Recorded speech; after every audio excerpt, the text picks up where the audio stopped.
سیڑھیوں کے ساتھ لگے قد آدم آئینے کے ساتھ کھڑی وہ دکان میں جھمکا پہن رہی تھی۔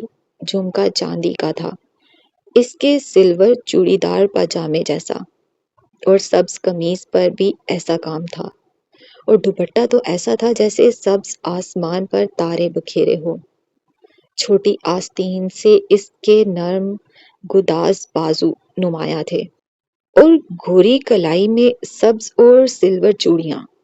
ہلکا سا میک اپ اور سنہرے بال شانوں پر بکھرے ہوئے تھے۔ جھمکا کان میں جا کے ہی نہیں دے رہا تھا، وہ چوڑیوں بھرے دونوں ہاتھوں سے کان کے سوراخ میں جھمکا ڈالنے کی کوشش کر رہی تھی۔ سب باہر لان میں جمع تھے، منگنی کا فنکشن شروع تھا، بس ایک اس کی تیاری باقی تھی۔ اف اوہ، اس نے جھلا کر جھمکا کان سے ہٹایا۔ کان کی لو سرخ پڑ چکی تھی۔ اب کیا کروں؟ اسی پل آئینے میں اس کے سامنے فواد کا چہرہ ابھرا۔ فواد بھائی، آپ ادھر؟ وہ حیرانی سے پلٹی۔ سب تو باہر ہیں، تم بھی تو ادھر ہو۔ وہ اس کے بالکل سامنے آ کھڑا ہوا۔ بلیک سوٹ میں وہ اتنا سمارٹ بندہ بنا پلک جھپکے مبہوت سا اسے دیکھ رہا تھا۔ اس کی نظریں بلا ارادہ ہی جھک گئیں۔ تم کتنی خوبصورت ہو محمل۔ محمل کا دل زور سے دھڑکا۔ اس نے بامشکل پلکیں اٹھائیں۔ وہ انہی مخمور نگاہوں سے اسے دیکھ رہا تھا۔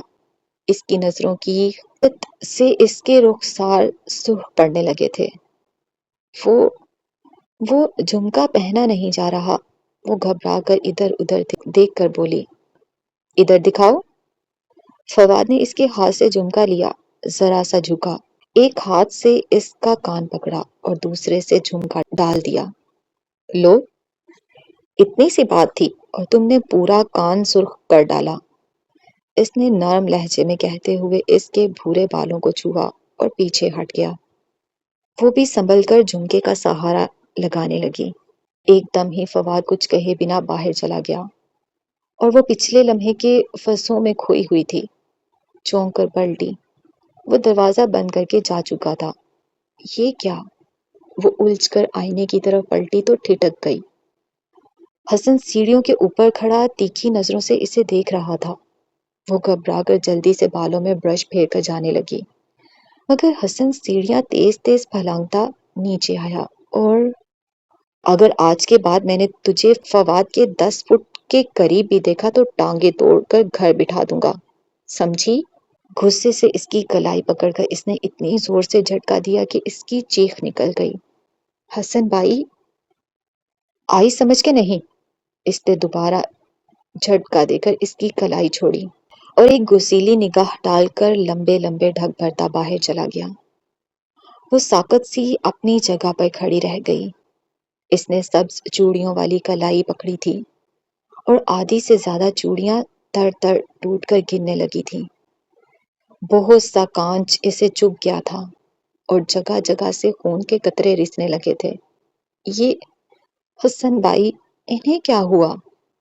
وہ دکھ سے اپنی کلائی دیکھتی رہ گئی۔ سبز کانچ کے ٹکڑے زمین پر بکھرے پڑے تھے۔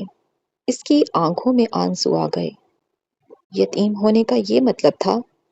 جس کا دل چاہے اس پر ہاتھ اٹھائے؟ وہ آنسو بیتی اندر کے زخموں کو بمشکل مرہم لگاتی زمین سے کانچ چننے لگی۔ دل چاہ رہا تھا وہ بہت روئے، مگر خود کو سنبھالتے وہ دوسری چوڑیاں پہن کر باہر آ گئی۔ سدرا باہر صوفے پر دلہن کی طرح سجی سنوری بیٹھی تھی۔ عام سی شکل کی سدرا بہت میک اپ کے بعد بھی عام سی ہی لگ رہی تھی۔ اس کا منگیتر خاصا موٹا تھا اور خاصا شرمایا ہوا بھی۔ اس میں کچھ ایسا نہیں تھا کہ کوئی متاثر ہوتا، اور ندا سامعہ مسکرا کر جلائے ہوئے تبصرے بھی کر رہی تھی۔ سننے میں آیا تھا وہ مہتاب کی کسی سیکنڈ کزن کا بیٹا تھا، یہی اسلام آباد میں ایک اچھی پوسٹ پر کام کر رہا تھا۔ جانے کب رشتہ آیا اور ہاں ہوئی، اسے اور مسرت کو تو غیروں کی طرح خبر دی گئی۔ لان میں کمکموں اور روشنی کی بہار تھی۔ وہ جس وقت باہر آئی اس وقت رسم ہو رہی تھی اور سمندنیں ایک دوسرے کو مٹھائی کھلا رہی تھیں۔ سب ہنس بول رہے تھے۔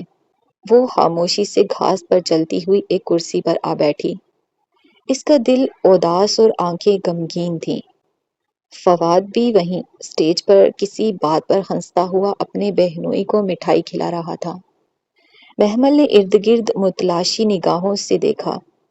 اسٹیج کے سامنے گھاس پر ساڑی میں ملبوس فضا اپنی کسی جاننے والی خاتون سے حسن کا تعارف کروا رہی تھی۔ حسن کا بازو تھا میں بہت فخر سے وہ حسن کے بارے میں بتا رہی تھی اور وہ مسکراتے ہوئے اس عورت سے بات کر رہا تھا۔ اس نے بھی بلیک ڈنر سوٹ پہن رکھا تھا اور بلا شبہ وہ بھی بہت گڈ لکنگ تھا۔ محمل نے اسے دیکھا۔ اس پل اسے حسن سے بڑا منافق اور دوگلا بندہ کوئی نہ لگا۔ حسن نے اس کی نازک کلائی کو ہی نہیں اس کے دل کو بھی زخمی کیا تھا، سارے فنکشن کا مزہ خراب کر دیا تھا۔ وہ اتنی بددل اور غمزدہ ہو کے بیٹھی تھی کہ اسے پتا ہی نہیں چلا کب وسیم اس کے ساتھ آ کر کھڑا ہو گیا۔ آج کتنوں کو گھرانے کا ارادہ ہے سرکار؟ وہ ایک دم پاس آ کر بولا تو وہ اچھلی۔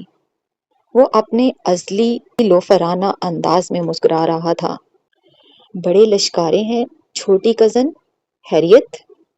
وہ مائنی ہیز مسکرایا تو وہ گھبرا کر اٹھی اور لڑکیوں کے گروپ کی طرف بڑھ گئی، ساتھ ہی بار بار پیچھے مڑ کر دیکھتی۔ وسیم ادھر ادھر گھومتے مسلسل اسے اپنی نگاہوں کے حصار میں لیے ہوئے تھا۔ وہ بچتی بچاتی لوگوں میں ہی گھری رہی۔ وہ سب کزنز بہت خوش اور ایک ساتھ مکمل نظر آ رہے تھے، صرف وہ ایک فالتو کردار تھی۔ حالانکہ کتنی ہی عورتوں نے پوچھا تھا یہ سبز اور سلور سوٹ والی لڑکی کون ہے؟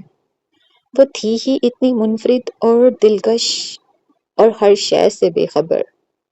وہ سارا وقت افسردہ ہی رہی۔ سدرا کی منگنی پر جتنے شگل اور مزے کا اس نے سوچا تھا اس سے بڑھ کر بدمزہ ہوئی تھی۔ فواد اسے آفس میں چھوٹے موٹے کام دینے لگا، زیادہ تر سپرویژن کا کام دیتا۔ یہ ڈرافٹ بنانا ہے، اپنی نگرانی میں فائنانس کے ذاکر صاحب سے بنوا لاؤ، اس چیک پر سائن کروانا ہے، فلاں صاحب سے کروا لاؤ، اور یہ سارے کام بہت اعتماد طلب ہوتے تھے۔ اسے اچھا لگتا تھا، وہ اس پر بھروسہ کرتا ہے، اس کا خیال کرتا ہے۔ وہ ایک ساتھ ہی لنچ کرتے تھے، باقی وقت وہ آفس میں کام کرتا اور محمل اپنے کیبن میں بیٹھی دوسروں کا بغور مشاہدہ کرتی۔ کبھی کبھی اسے احساس ہوتا کہ اتنے دن گزر جانے کے بعد نہ تو وہ کام کو ٹھیک سے سمجھ پائی اور نہ ہی فواد کے زیادہ قریب آ پائی۔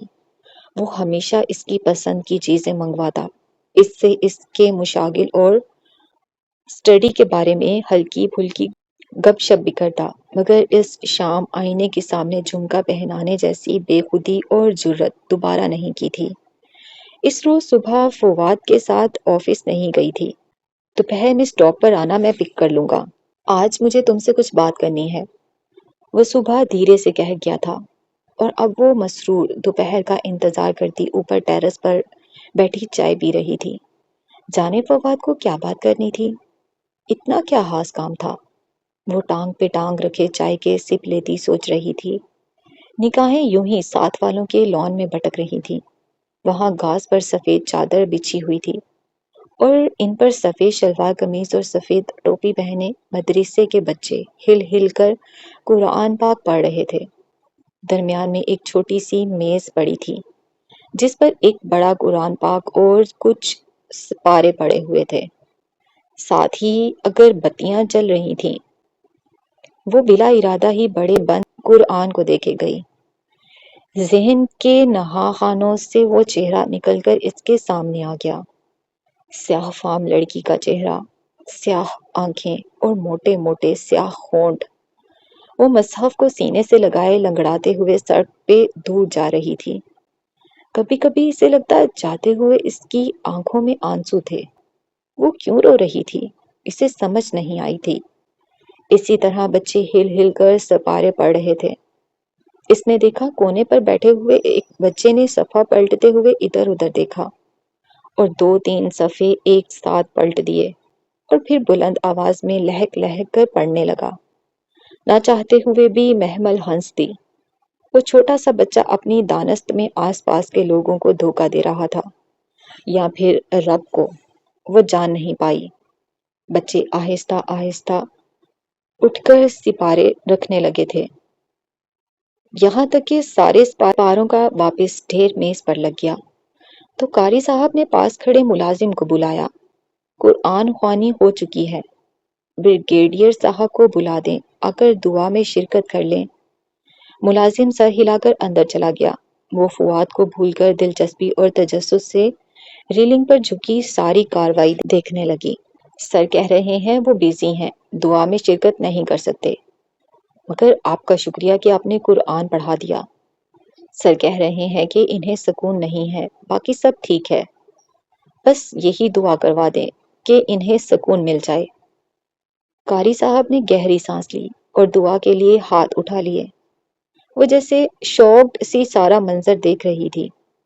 دل میں نامعلوم افسوس سا اتر آیا تھا، ایک عجیب سا احساس، ندامت، عجیب سی بےقلی۔ وہ اس احساس کو کوئی نام تو نہ دے پائی، پر کپ اٹھا کر نیچے آ گئی، اور پھر دوپہر کو وہ اس واقعے کو بھول بھال چکی تھی۔ اسٹاپ پر ٹائم پر فواد کی مرسڈیز آتی دکھائی دی تو وہ خوش اور پرشوق بینچ سے اٹھی۔ کیسی ہو؟ وہ دروازہ کھول کر اندر بیٹھی تو وہ مسکرا کے جیسے بے تابی سے پوچھ رہا تھا۔ ٹھیک ہوں فواد بھائی، آپ کیسے ہیں؟ وہ سادگی سے کہہ کر بیگ کندھے سے اتار کر پیچھے رکھنے لگی۔ اپنے انداز سے اس نے کبھی ظاہر نہیں کیا تھا کہ وہ فواد کے جذبات تک رسائی حاصل کر چکی ہے۔ وہ خود کو ہمیشہ اس کے احسانوں کے بوجھ تلے ممنون ظاہر کرتی۔ آج کا دن بہت اسپیشل ہے محمل، وہ کار سڑک پر ڈال کر بہت جوش سے بتا رہا تھا۔ آج مجھے تم سے بہت کچھ کہنا ہے۔ جی کہیے۔ ابھی نہیں، ابھی سرپرائز نہیں کھول سکتا۔ اچھا، ایسا کیا ہے فواد بھائی؟ تم خود دیکھ لینا۔ ہے، ابھی تو ہم شاپنگ پر جا رہے ہیں، تمہارے لیے کچھ بہت اسپیشل لینا ہے۔ کپڑے؟ مگر ابھی تو کوئی فنکشن قریب نہیں ہے۔ ہے نا، آج ہے کچھ خاص۔ اچھا، کون کون ہوگا ادھر؟ میں اور تم۔ اس نے مبہوم سا مسکرا کر اس کی آنکھوں میں دیکھا۔ آفس میں؟ وہ کچھ سمجھ رہی تھی مگر انجان بنی رہی۔ میرٹ میں آج ہم ساتھ ڈنر کریں گے۔ میرٹ؟ لمحے بھر کو تو وہ سانس لینا بھول گئی تھی۔ میرٹ میں ڈنر؟ تو کیا اس نے تو کبھی میرٹ کے اندر سے شکل بھی نہیں دیکھی تھی، لیکن پھر ڈنر کا لفظ اسے ذرا پریشان کر گیا۔ میں اتنی رات کو کیا کہہ کر باہر رہوں گی فواد بھائی؟ نہیں، ہم جلدی آ جائیں گے، اور آج رات میں خود تمہیں گھر لے کر جاؤں گا، مگر تمہارے جواب کے بعد۔ جواب؟ کس چیز کا جواب؟ کچھ پوچھنا ہے تم سے۔ اس کا دل زور سے دھڑکا۔ کیا وہ جو سمجھ رہی تھی صحیح تھا؟ مگر کیا؟ یہ تو وہی بتاؤں گا۔ آؤ کچھ کپڑے لیتے ہیں تمہارے۔ وہ کار پارک کر کے سیٹ بیلٹ ہٹا رہا تھا۔ مگر یہ ٹھیک تو ہے، اس نے معمولی سا احتجاج کیا۔ آج تمہیں اسپیشل تیار ہونا پڑے گا۔ اس کے انداز میں نرم سی دھونس تھی۔ وہ ہنس کر اچھا کہتے نیچے اتری۔ وہ اسے ایک خاصے مہنگے بوتیک میں لے گیا۔ کپڑوں سے زیادہ کپڑوں کی قیمتیں ہوا میں اڑ رہی تھیں۔ وہ خود ہی آگے بڑھ کر کپڑوں کو الٹ پلٹ کر دیکھنے لگا، پھر رک کر پوچھا، تمہیں ساڑیاں پسند ہیں محمل؟ ساڑیاں؟ وہ حیران ہوئی۔ جی، مگر وہ بہت فارمل ہے۔ کوئی اگر مگر نہیں، یہ ساڑی دیکھو کیسی ہے۔ اس نے ایک سیاہ ساڑی، آگے کی سیاہ شفون کی ساڑی پر سلور مکیش بکھری تھی۔ یہ اتنی خوبصورت جھلملاتی ساڑی تھی کہ نظریں حیران کرتی تھی۔ اچھی ہے مگر بہت قیمتی۔ تم سے زیادہ قیمتی نہیں ہے، یہ پیک کر دیں۔ پھر میچنگ جوتے اور ایک سلور نگوں والا آرٹیفیشل سیٹ لیتے۔ خاصا وقت لگ گیا۔ دوپہر ڈھلنے لگی تھی جب وہ ایک جیولری کی شاپ میں داخل ہوئے۔ Gold and diamond jewellery shop میں محمل کا دل زور سے دھڑکا تھا۔ کیا فواد اس کے لیے کچھ اتنا قیمتی لینے جا رہا تھا؟ کیا وہ اس کے لیے اتنی خاص تھی؟ ڈائمنڈ رنگز دکھائیے۔ وہ کرسی کھینچ کے ٹانگ پہ ٹانگ رکھے بیٹھا، قدرے تو حکم اور روب سے بولا تو محمل تو سانس لینا بھول گئی۔ خدا اس طرح چیر پھاڑ کر بھی مہربان ہوتا ہے؟ اسے آج پتا چلا تھا۔ معمر بارش سنار صاحب نے فوراً کچھ سیاہ کیس آگے کیے، اور جیسے وہ سیاہ کیس کھولے جا رہا تھا، جگر جگر کرتی ہیرے کی انگوٹھیوں سے اس کی آنکھیں چندیا رہی تھیں۔ سر، سولیٹیئر میں دکھاؤں؟ ہاں بالکل۔ وہ تو بالکل چپ بیٹھی تھی، سمجھ میں نہیں آ رہا تھا کہ ریئیکٹ کس طرح کرے۔ فواد کو کوئی رنگ پسند نہیں آ رہی تھی، وہ اس سے رائے بھی نہیں لے رہا تھا، بس دھڑا دھڑ انگوٹھیاں رد کرتا جا رہا تھا۔ یوں کرو تم پہلے تیار ہو جاؤ، رنگ بعد میں لے لیں گے۔ شاپ سے نکلتے ہوئے اس نے گھڑی دیکھی۔ میری 6 سے 7 ایک میٹنگ ہے، بہت ضروری ہے، مس نہیں کر سکتا۔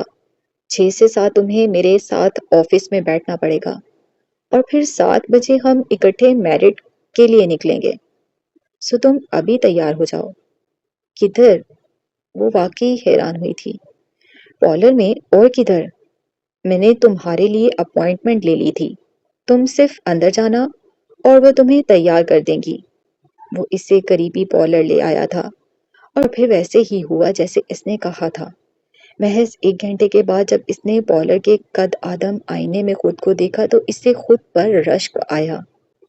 سیاہ مکیش والی دلکش ساڑی میں اس کا دراز قد سیاہ اور سلور پینسل ہیل کے باعث اور نمایاں ہو گیا تھا۔ لمبی سراہی سی گردن اونچے جوڑے کے باعث بے حد دلکش لگ رہی تھی۔ جوڑے سے کچھ لٹیں گنگریالی ہو کر اس کی گردن اور چہرے پر جھول رہی تھیں۔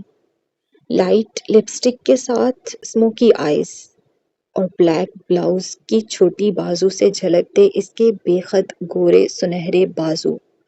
ذرا سی محنت سے وہ اتنی خوبصورت لگ رہی تھی کہ خود کو دیکھ دیکھ کر اس کا دل نہیں بھر رہا تھا۔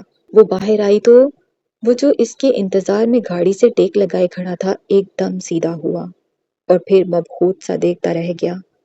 وہ ساڑی کا پلو انگلی پر لپیٹے احتیاط سے پارلر کی باہر کی سیڑھیاں اتر رہی تھی۔ اتنی حسین ہو تم محمل، مجھے اتنے برس پتا ہی نہ چلا۔ وہ جیسے متاثر ہوا تھا۔ وہ بے اختیار مسکرا دی۔ تھینک یو، چلیں؟ اس نے آسمان کو دیکھا جہاں شام ڈلنے کو تھی۔ ہاں، میری میٹنگ شروع ہونے میں زیادہ وقت نہیں ہے، چلو؟ ایک بھرپور مسکراتی نگاہ اس پر ڈال کر وہ کار کا لاک کھولنے ہی لگا تھا کہ اس کا فون بجا۔ اس وقت کون؟ کہتے کہتے اس نے اسکرین کو دیکھا اور جلدی سے سیل کان کے ساتھ لگا لیا۔ جی ملک صاحب، خیریت؟ جی، کیا مطلب؟ اس نے لمب بھیج کر کچھ دیر دوسری طرف ہونے والی بات سنی۔ مگر آپ نے ان کو بتایا؟ آپ کے میں نے ہی بھیجا ہے۔ مگر کیوں؟ انہوں نے سائن کیوں نہیں کیے؟ اور اسے ایک دم فواد کے چہرے پر ابھرتی غصے کی لہر دکھائی دی۔ آپ سینئر آفیسر ہیں یا جونیئر، انہیں اس سے کیا غرض؟ آپ کو پتا ہے ملک صاحب، اگر انہوں نے فائل سائن نہ کی تو صبح تک ہماری فیکٹری ڈوب جائے گی، ہم برباد ہو جائیں گے۔ اس نے رک کر کچھ سنا اور ایک دم خود کا کیا مطلب؟ میں اس وقت کیسے آ سکتا ہوں اتنی دور؟ میری میٹنگ ہے صدیق صاحب کے ساتھ 6 سے 7۔ میں ابھی اے ایس پی صاحب سے کیسے مل سکتا ہوں؟ کیا بکواس ہے؟ اس نے جلا کر فون بند کر دیا۔ کیا ہوا؟ وہ گھبرا کر قریب آئی۔ معلوم نہیں کیا ہوگا اب۔ وہ پریشانی سے دوسرا نمبر پریس کرنے لگا۔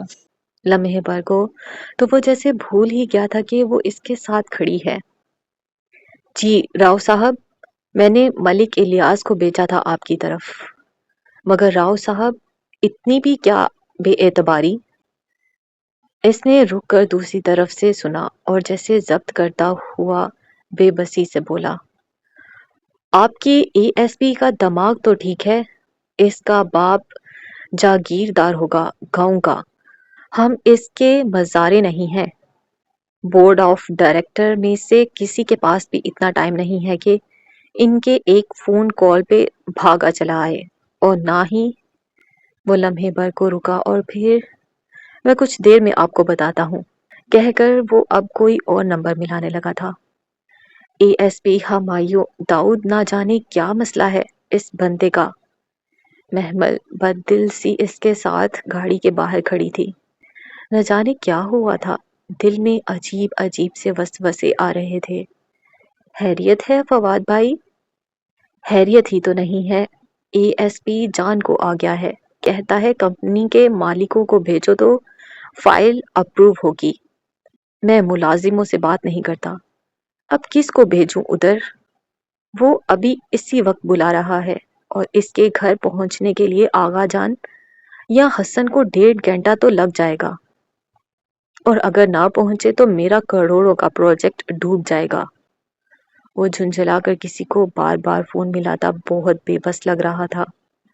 اب یہی حل ہے کہ میں ابھی اس کے پاس چلا جاؤں اور واپس آ کر صدیقی صاحب سے میٹنگ کر لوں۔ اور ڈنر کینسل؟ اس کا دل جیسے کسی نے مٹھی میں لے لیا تھا۔ کرنا پڑے گا محمل۔ اس نے ہاتھ رو کر محمل کا تاریک پڑتا چہرہ دیکھا۔ آئی ایم سوری، میں یوں تمہیں ہرٹ کرنا نہیں چاہتا تھا، مگر میری مجبوری ہے۔ وہ ملازم سے بات نہیں کرے گا، گھر کے بندے کو ہی جانا پڑے گا۔ میں بھی ملازم ہوں فواد بھائی۔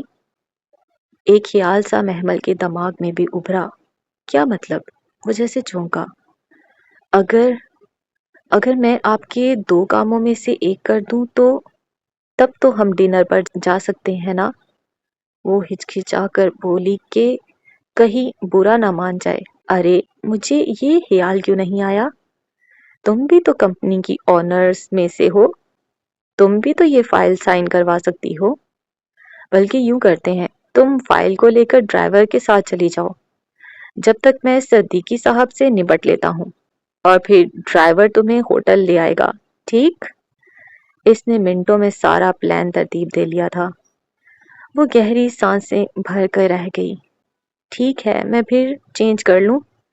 نہیں نہیں، ایسے ہی ٹھیک ہے۔ اس طرح تو تم واقعی پر اعتماد ایگزیکٹو لگ رہی ہو۔ یہ ساری بزنس وومن فارملی ایسے ہی ڈریس اپ ہوتی ہیں۔ میں ڈرائیور کو کال کر لوں؟ وہ مطمئن تھا، مگر محمل کو قدرے عجیب لگ رہا تھا۔ وہ اتنی قیمتی اور جھلملاتی ساڑی میں کسی فنکشن کے لیے تیار ہوئی لگ رہی تھی، کسی آفیشل معاملے کے لیے موزوں نہیں۔ لیکن اگر فواد کہہ رہا ہے تو ٹھیک ہی کہہ رہا ہوگا۔ سارا راستہ وہ پچھلی سیٹ سے سر ٹکائے آنکھیں بند کیے ہیرے کی انگوٹھی کے متعلق سوچ رہی تھی، جو فواد نے یقیناً اس کے لیے لے لی ہوگی، اور جب وہ دائی اماں کے سامنے کھڑا محمل سے شادی کا کہہ رہا ہوگا تب تو گھر میں سچی میں طوفان آ جائے گا۔ مگر اچھا ہے، ایسا ایک طوفان ان فرعونوں کو لرزانے کے لیے آنا چاہیے۔ وہ پرسکون، پر اعتماد اور مطمئن تھی۔ گاڑی طویل ڈرائیو وے عبور کر کے پورچ میں داخل ہوئی تو وہ ایک پرستائش نگاہ خوبصورت سے لان پر ڈال کر گاڑی سے اتری۔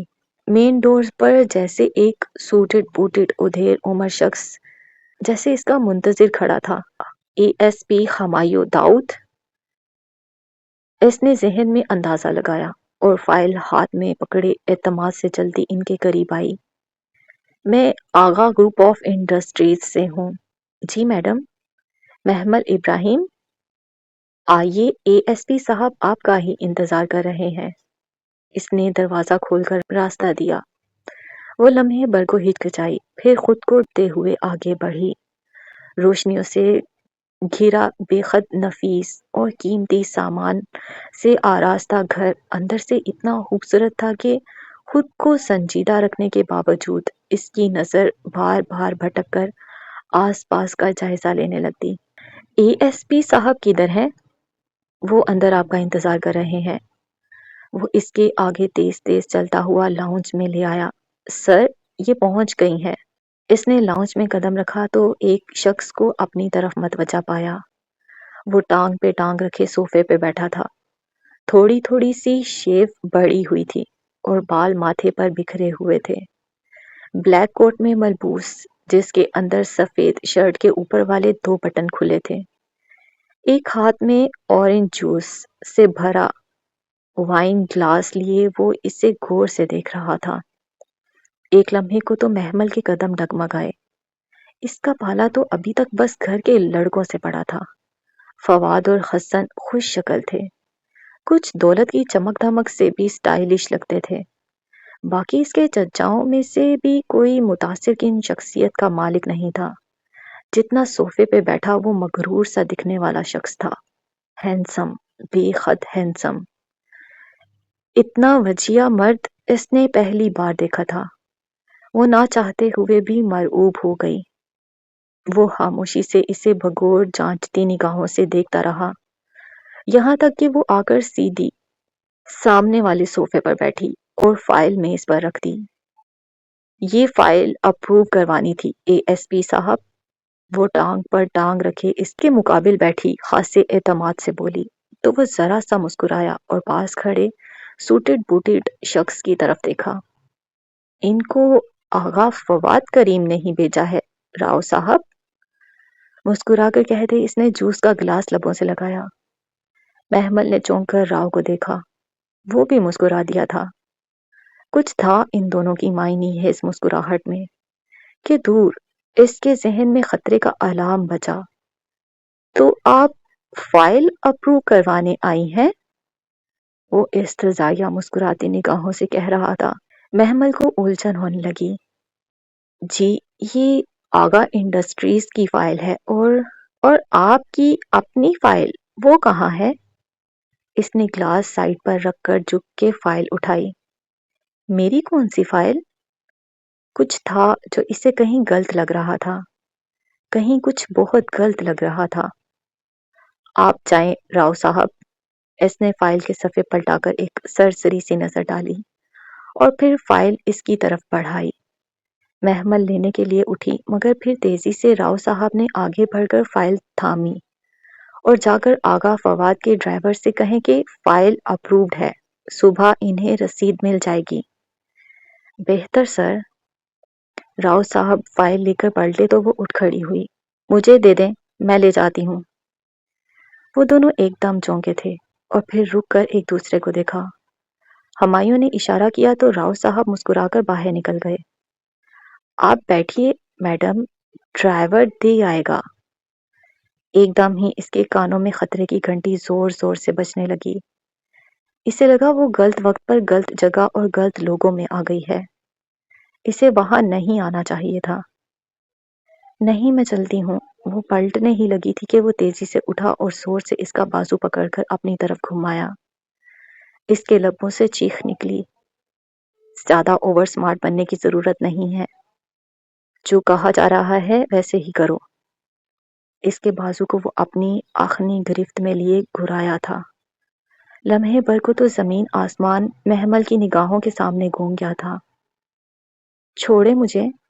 وہ سنبھل ہی نہیں پائی تھی کہ ہمایوں داؤد نے اس کے دونوں ہاتھوں کو پکڑ کر جھٹکے سے اسے اپنے سامنے کیا۔ زیادہ چلاکی دکھائی تو اپنے پیروں پر گھر نہیں جاؤ گی۔ مجھے چھوڑیں، مجھے گھر جانا ہے۔ محمل نے اسے دھکیلنا چاہا مگر اس کی گرفت بہت مضبوط تھی۔ گھر جانا ہے؟ گھر ہی جانا تھا تو یہ اتنا بھناؤ سنگھار کس لیے کیا تھا؟ اس نے ہولے سے اس کی تھوڑی انگلی سے اوپر کی، دوسرے ہاتھ سے کوہنی اتنی مضبوطی سے پکڑی تھی کہ وہ ہل نہیں پائی اور گھبرا کر چہرہ پیچھے کیا۔ میں فنکشن پر جا رہی تھی، آپ مجھے غلط سمجھ رہے ہیں، میں ایسی لڑکی نہیں ہوں۔ آپ فواد بھائی سے میری بات کروائیں، انہیں بتائیں کہ میں بھائی؟ وہ چونکا۔ آغا فواد تیرا بھائی ہے؟ جی جی وہ میرے بھائی ہیں، آپ بے شک ان سے پوچھ لیں۔ مجھے یہاں نہیں آنا تھا، فواد بھائی کو خود آنا تھا مگر ان کی میٹنگ تھی۔ وہ ایک دم رونے لگی تھی۔ آپ پلیز مجھے گھر جانے دیں، میں غلط لڑکی نہیں ہوں، میں ان کی بہن ہوں۔ جھوٹ بول رہی ہے۔ راؤ پیچھے آ کر کھڑا ہوا تھا۔ اسی کو ادھر آنا تھا، 4 ہفتے پہلے تو ڈیل ہوئی تھی سر، اور اسی کے نام سے ہوئی تھی، کم عمر، خوبصورت اور انچھوئی۔ آغا نے کہا، یہ ہماری ڈیمانڈ پہ پوری اترتی ہے۔ راؤ کا لہجہ سپاٹ تھا۔ محمل ابراہیم نام ہے نا تمہارا؟ تم آغا کی بہن کیسے ہو سکتی ہو؟ وہ 3 کروڑ کے نفع کے لیے اپنی بہن کو ایک رات کے لیے نہیں بیچ سکتا۔ اس کے ارد گرد جیسے دھماکے ہو رہے تھے۔ اس سے بہت زور کا چکر آیا تھا۔ وہ گننے ہی لگی تھی کہ ہمایوں نے اس کی دوسری کوہنی سے پکڑ کر اسے کھڑا رکھا۔ اب سیدھی طرح بتاؤ، تم ہمیں بیوقوف بنا رہی ہو یا آغا نے تمہیں بیوقوف بنایا ہے؟ تم محمل ابراہیم ہو اور وہ فواد کریم، وہ تمہارا سگا بھائی ہے۔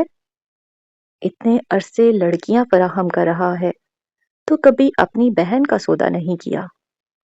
نہیں، اس نے بے یقینی میں نفی میں سر ہلایا۔ آپ جھوٹ بول رہے ہیں، فواد بھائی میرے ساتھ ایسا نہیں کر سکتے۔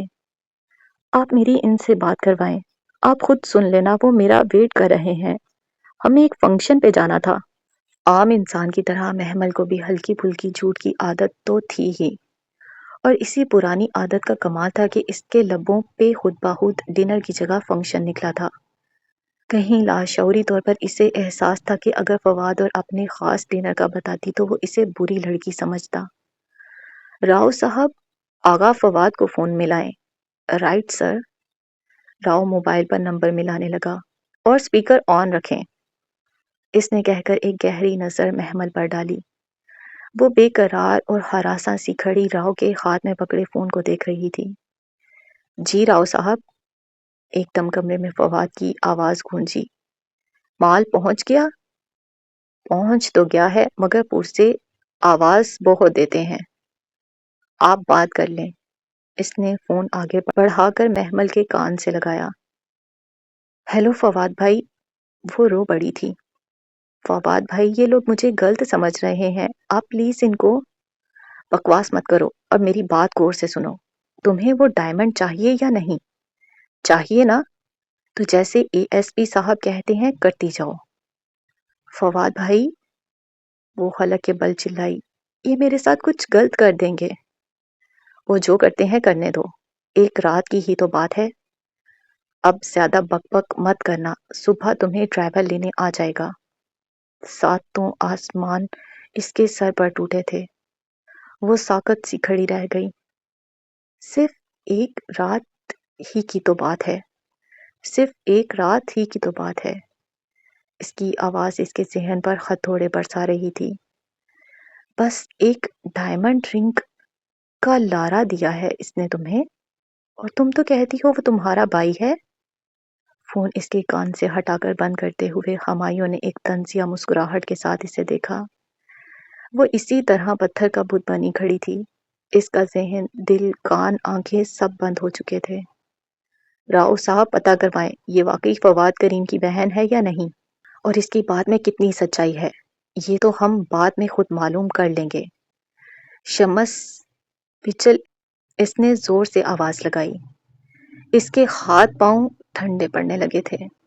ساکت کھڑے وجود سے سہمی سہمی جان آہستہ آہستہ نکل رہی تھی۔ اس کی آنکھوں کے سامنے اندھیرے بادل چھانے لگے تھے۔ 2 گن مین دوڑتے ہوئے اندر آئے۔ شمس، اسے اوپر والے کمرے میں بند کر دو، اور دھیان کرنا بھاگ نہ پائے۔ اس سے پہلے کہ اس کا فکرہ مکمل ہوتا، محمل چکرا کر گری، اور اگر اس نے اسے دونوں بازوؤں سے تھام نہ رکھا ہوتا تو وہ نیچے گر پڑتی۔ محمل، محمل، وہ اس کا چہرہ تھپتھپا رہا تھا۔ اس کی آنکھیں بند ہوتی گئیں اور ذہن گہرے اندھیروں میں ڈوبتا چلا گیا۔